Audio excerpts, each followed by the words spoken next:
आमच्या हक्काचं लेखन व माय मग कुणी नाही केलं भलं व माय अग दिल्लीचं दालन फुलं व माय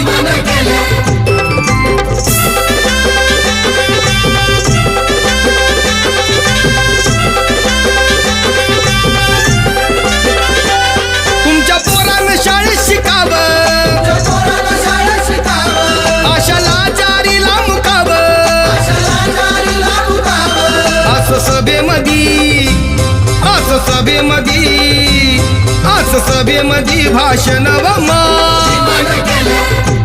मग कुणी नाही